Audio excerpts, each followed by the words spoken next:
భరోసా ఇస్తాను. ఆ విద్యార్థుల తల్లిదండ్రులు విద్యార్థులు మళ్ళీ ఎగ్జామ్ కండక్ట్ చేయాలని చెప్తా ఉన్నారు. చెప్తుంటే వచ్చి కనీసం మోడీ గారు నేను భరోసా ఉన్న విద్యార్థులకు ఎగ్జామ్ మళ్ళీ నేను పెట్టే ప్రయత్నం చేస్తా, సిట్టింగ్ జడ్జి తోటి నేను విచారణ జరిపిస్తానని కూడా ఒక్క మాట మాట్లాడుతున్నాడు. ఇలా ఓట్లు వేయించుకున్నారు, అయిపోయింది. అందుకే ప్రజలందరూ కానీ మహిళలు కానీ ప్రజలు ఆలోచించాల్సిన అవసరం ఉంది.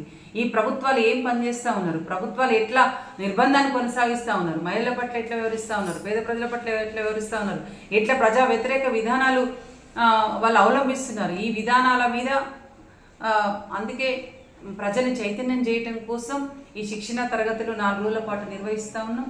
కాబట్టి శిక్షణ తరగతులను కూడా జయప్రదం చేయాలని మేము కోరుతా ఉన్నాం.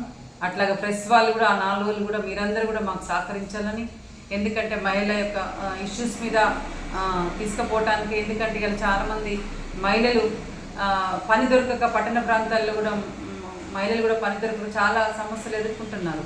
కేసీఆర్ గారు జిల్లాకు ఒక మహిళా పారిశ్రామిక కేంద్రాన్ని ఏర్పాటు చేసి మహిళలకు ఉపాధి కల్పిస్తామని చెప్పాడు, కల్పించలేదు. అందుకే రేవంత్ రెడ్డి గారైనా ఇప్పటికైనా మహిళలకు ఇచ్చినటువంటి వాగ్దానాలు అమలు చేయండి. సంతోషం, 3 అమలు చేస్తున్నారు, సంతోషం చేయండి. ఇంకొక విషయం కూడా మేము జిల్లాకు ఒక మహిళా పారిశ్రామిక కేంద్రాన్ని ఏర్పాటు చేయండి, మహిళలకు ఉద్యోగ అవకాశాలు కల్పించండి.